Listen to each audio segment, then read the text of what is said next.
Hello everyone, I am back with a review of the debut album by English artist and band Florence and the Machine. This album is titled Lungs and it was released on the 3rd of July 2009. It's hard to believe it's been almost 10 years now since this band hit the scene, and it really is 10 years since the lead single from this record, Kiss with a Fist, debuted back in 2008, a full year before this album actually came to fruition. Now, if anyone has watched my Ceremonials review, which I will link in the description, along with my review of How Big, How Blue, How Beautiful, the last two Florence records that I have reviewed on this channel, I've been meaning to get back to Lungs for a long time. It's been a while since I've covered a Florence album on this channel. It just took me so long to get back to it, but I definitely wanted to review this first album before her newest album, High as Hope, comes out this summer, which I'm really excited for. If you've watched my Ceremonials review, I talk about the comparison and difference between Lungs and Ceremonials, and how I gravitated and found out more about Florence during the Ceremonials era. And when Lungs came out, I remember I heard about it and I saw the album art and I thought it was interesting. And I definitely was like listening to some of the snippets and I was like, ooh, I kind of like this. But other than Cosmic Love, nothing really stuck with me, and it wasn't really kind of accessible enough for me at the time. Keep in mind, that was when I was really into mainstream pop back in high school, so it's no surprise that this album went over my head when it first was released. But coming through Ceremonials and falling in love with that record and everything about it, coming back and looking at Lungs, I had a better perspective of what I was getting. Lungs is definitely a completely different record in a lot of ways. There's definitely consistencies. I mean, Florence's growly vocals, her avant-garde Baroque pop sensibilities, the Kate Bush influences, the Joanna Newsom influences, the Fiona Apple influences. There's all of that in there, the slight jazzy influences. But this album is a lot more punk rock and a lot more indie alternative than Ceremonials was, which was more of a symphonic chamber orchestral pop opus with a lot more ambient and almost electronic tendencies.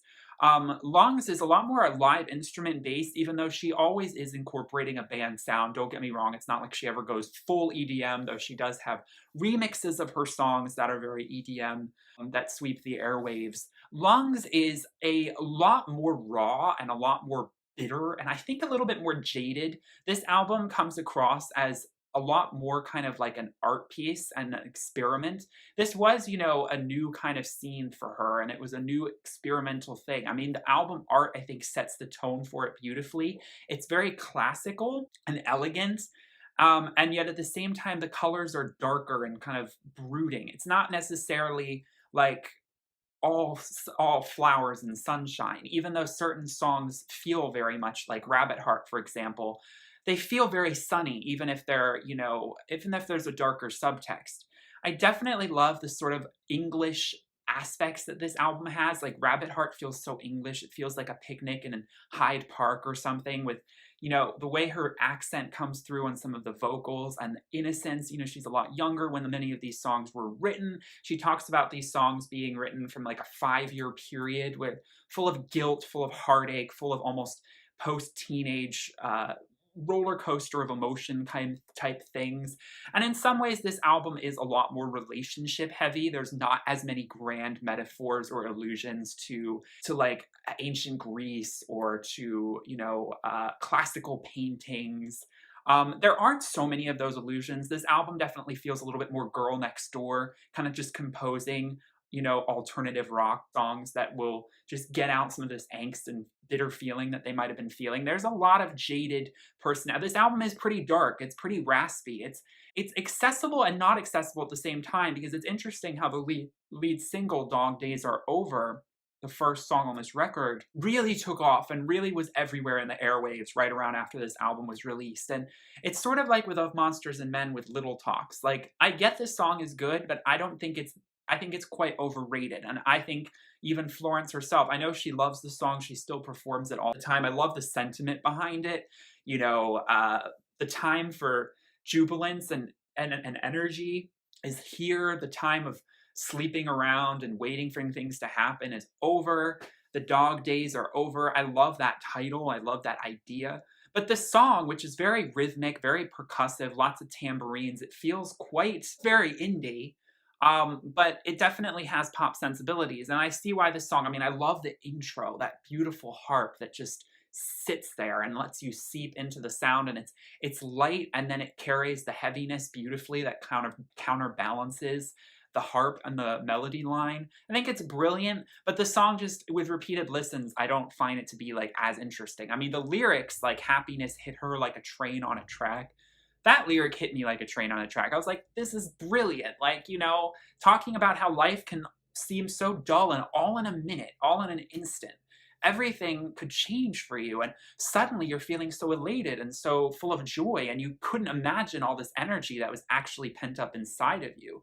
And so this song definitely releases like a geyser erupting out of the earth. You know, the chorus comes all at once upon you, and you're just like, hold on for dear life. You know, her growly high vocals are just going to take you on a roller coaster.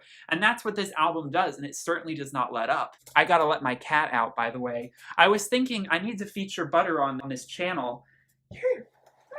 YouTube, meet Butterscotch. She's not so happy to be here, but she's here.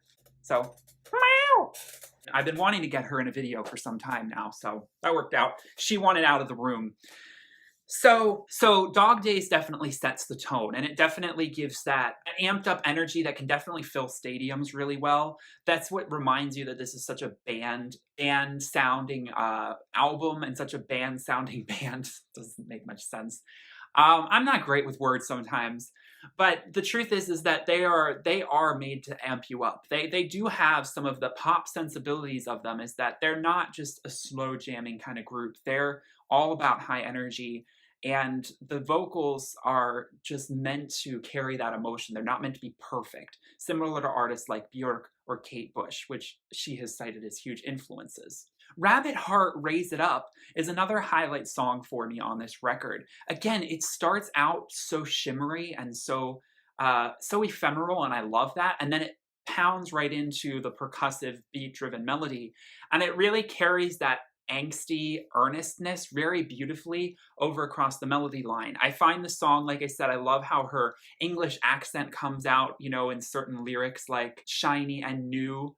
Oh, how quickly the glamour fades. She has just a way of delivering these lyrics that feels very debonair, and very dandy, like very, very flashy, and I like that about it. That the theatrics are in full force here, as she shouts "raise it up" in a call and response sort of style, as she sings about how she can no longer be a rabbit-hearted girl. She needs to be a lion, and not be so docile and so timid in these relationships. It's sort of talking back to herself in these analogies, to help herself work through all of these heartaches and growing pains that are coming from these relationships falling apart. A very beautiful song, like I said, that, I mean, the music video, if you've seen it, it is this very Arcadian, you know, girls in white dresses with flowers in their hair dancing around a beautiful lawn, in some English garden.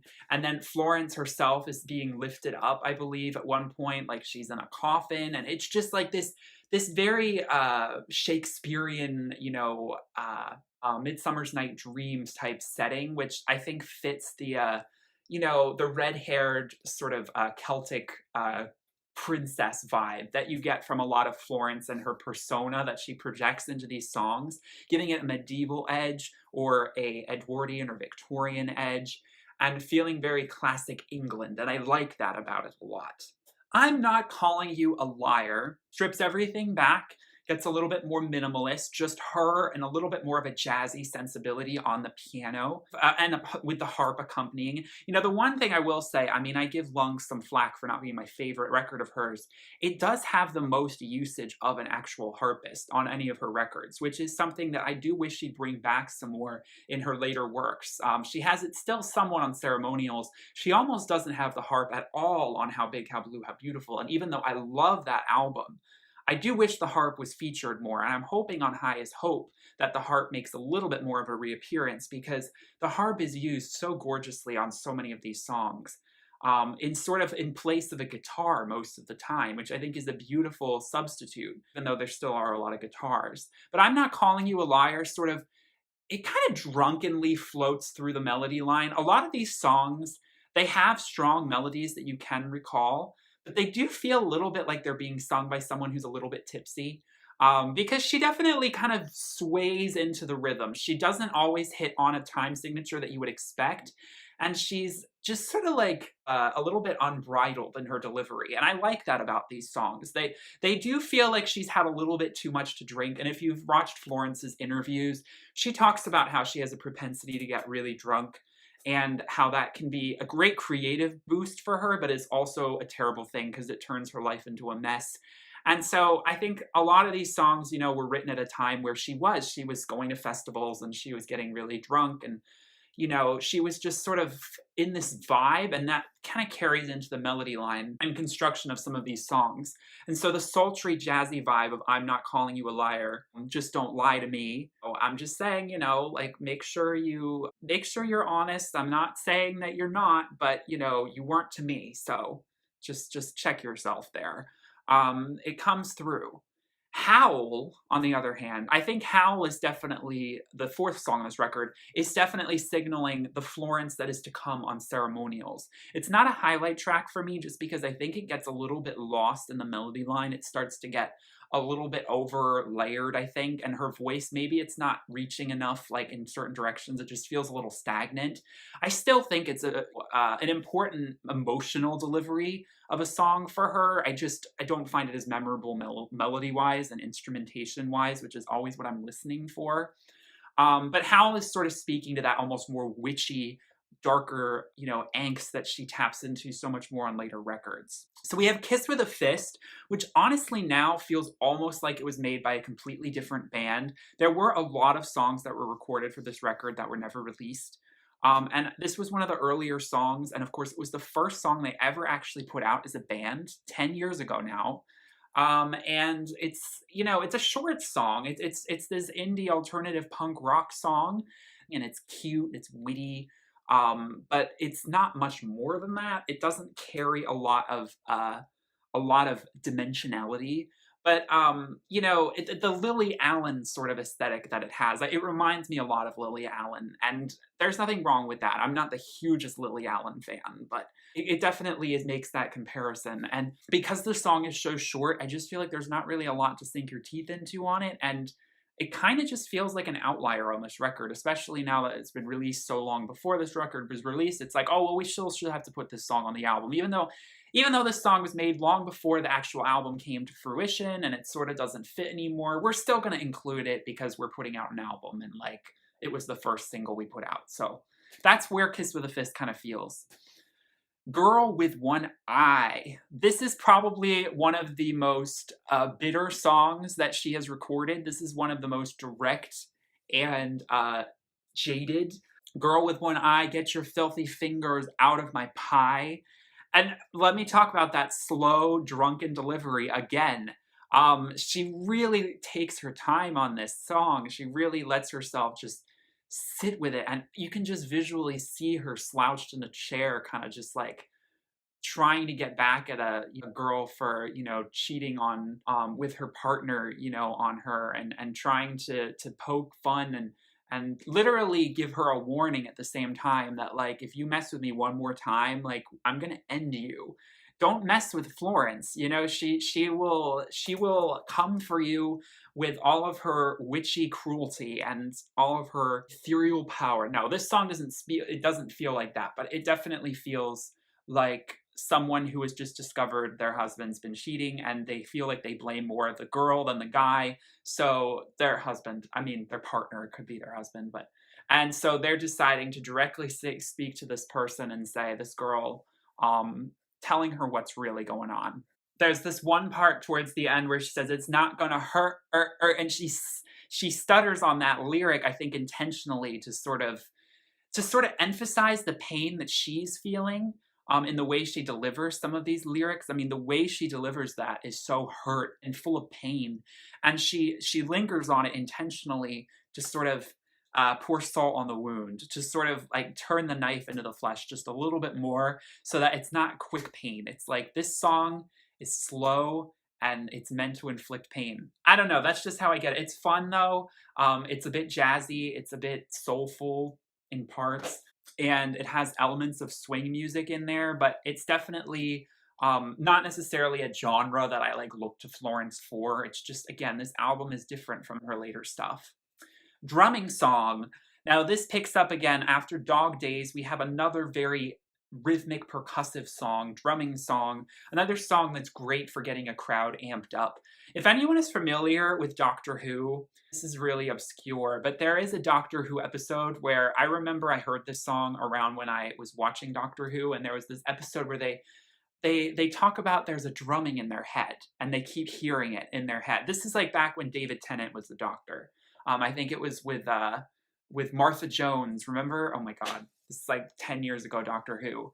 But they talk about how they hear a drumming in their head, and it's funny because the song is sort of similar. It's like there's a drumming sound inside my head. It starts when you're around. I wish you could hear it. Make such an almighty sound. Louder than sirens, louder than bells, sweeter than heaven, and hotter than hell. This is about the flutter of a heartbeat when someone you like is close to you, but that sort of reach of like almost painful ecstasy that they bring. It's sort of like this amped up frustration. It's a fidgety, I can't sit still type of song. I literally cannot keep quiet anymore about how you make me feel whenever you're close to me. And there are a lot of gospel influences on this song. It feels almost like it's the closest thing to like church music, but then it's still got the guitars bouncing in the background.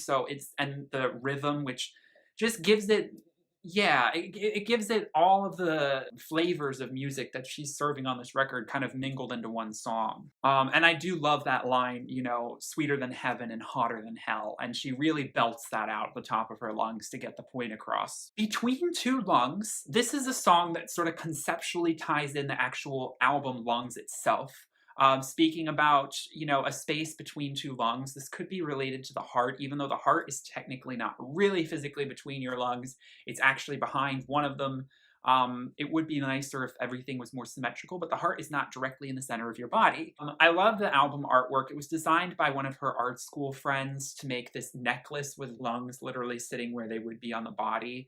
And this song definitely gave the album's namesake inspiration. It's a more whimsical track, and although it's again not that memorable melody-wise, the lyrics definitely speak about something very important to the concept of this record. Between two lungs it was released, the breath that carried me, the sigh that blew me forward, because it was trapped between two lungs, and my running feet could fly, each breath screaming, we are all too young to die.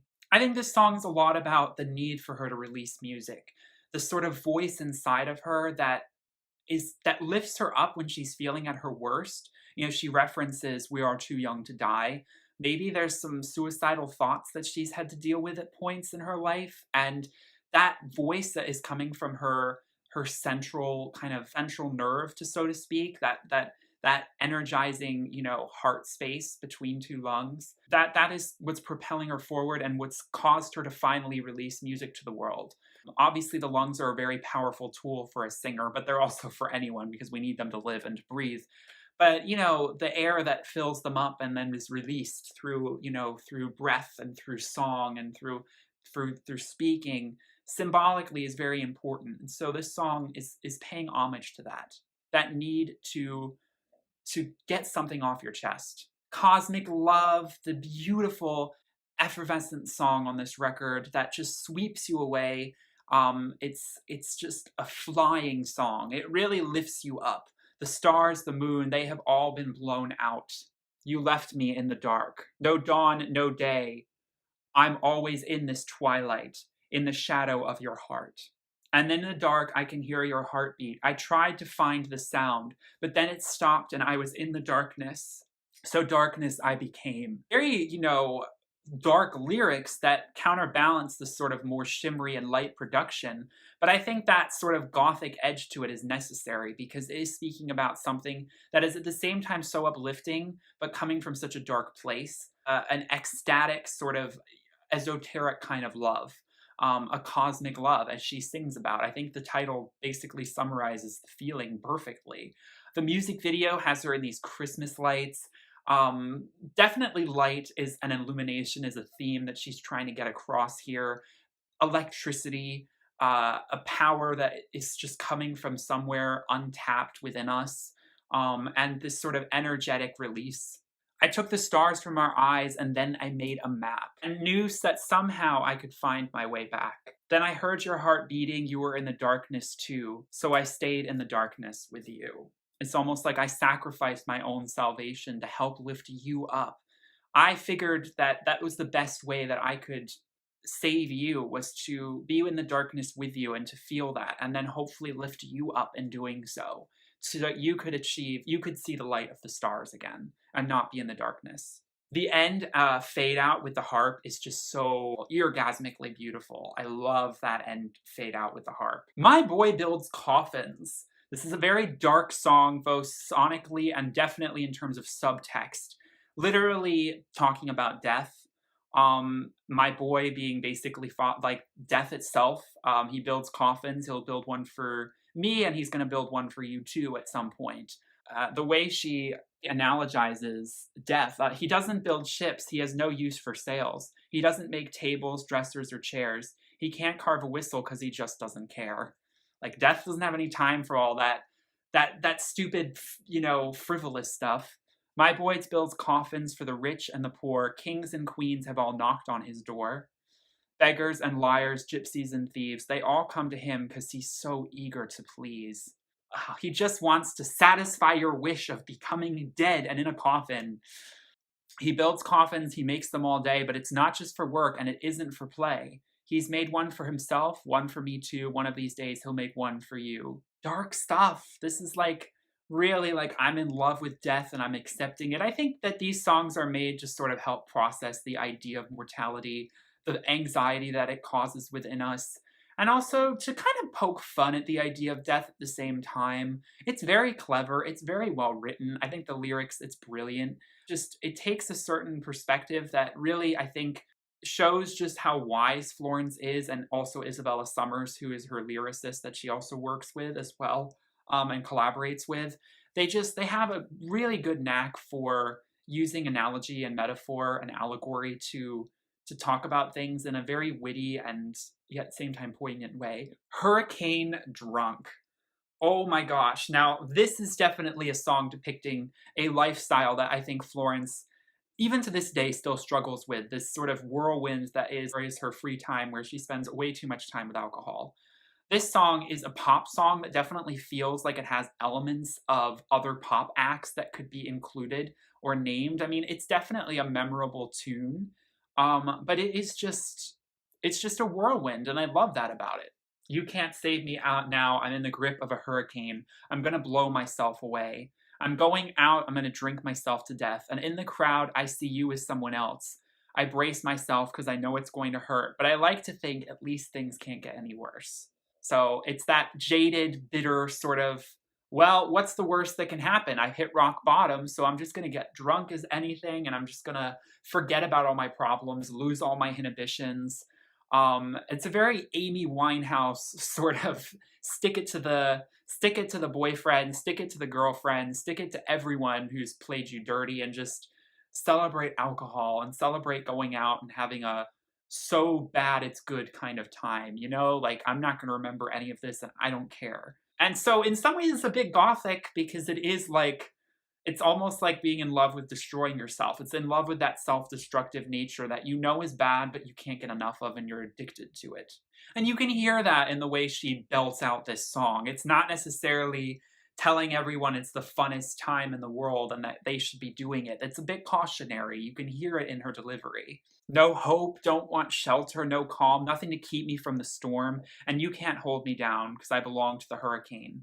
It reminds me of a song called Hurricane by Bridget Mendler, which has a similar sound and it's more pop, but I don't know why that just popped into my head. Blinding. It's funny. I always have to re-listen to this song when I'm talking about or thinking about this record, because the melody just doesn't stick with me for some reason.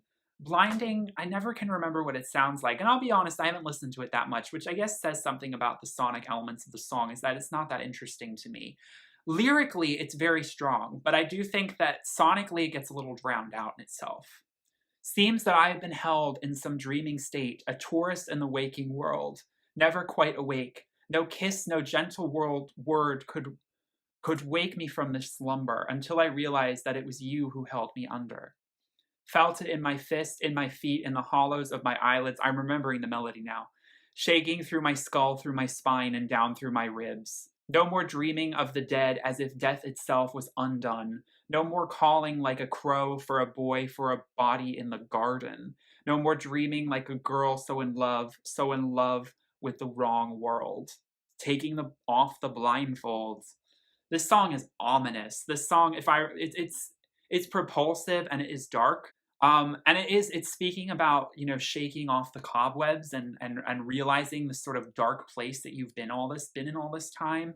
She has some very breathy, hushed vocals towards the end where she talks about switching up Snow White stitching up the circuit boards, synapses slipping through the hidden floor. Like, what the heck? Like, this is very abstract lyricism that she's subtly employing, which definitely gives more dimensionality to this song, and I appreciate that. But it is one of the darkest songs on this record, and it's murky and it's speaking about, you know, really, really coming from a dark place and trying to get out of it. And then finally, on the standard edition, we have a cover song called You've Got the Love. I didn't actually realize this was a cover song until a few years ago. It's a song from the 90s, I believe 1991. Oh, okay. It's actually a song from 1986 by a singer called Candy Staton, but then it was remixed in 1991, and it became a bigger hit at that point by a group called The Source and Candy Staton, and now Florence covered it, and she actually did a version with Dizzy Rascal, who is a UK rapper, called You've Got That Dizzy Love, which I can't really see because this is definitely a song that speaks to the genre of music that, you know, this song is coming from, being very much a soul and gospel inspired track, and it's kind of hard to see Dizzy Rascal being paired with it. I haven't heard that version. Be very interesting to hear. But it's just a nice, shimmery song. The harp provides the accompaniment beautifully, and it just feels very celebratory. And it feels, probably because it's a cover, like a little bit simplistic, but I don't mind that about it. It ends the standard version on a much kind of lighter note for sure, a much more happy romantics type note. Now, we do have several other songs that were released. There's a song called Swimming that was released as part of the deluxe edition that I don't think was actually released in the US ever. And then there was a song called Heavy in Your Arms, which was released for the Twilight movie Eclipse, which I never saw, but I saw the first, I don't know, was that the second film? I can't remember. I think New Moon was the second film and Eclipse was the third, wasn't it? I can't remember. But I only saw New Moon and the first Twilight. I don't think I saw Eclipse or I definitely didn't see Breaking Dawn. Heavy in Your Arms is a gorgeous track. I definitely recommend that one. I wish it had been included on the standard edition. Very gorgeous. It very fits with the, you know, kind of overdramatic gothic nature of the teen romance of Twilight, and I can definitely see her being, you know, she's written songs for others. She did Snow White and the Huntsman.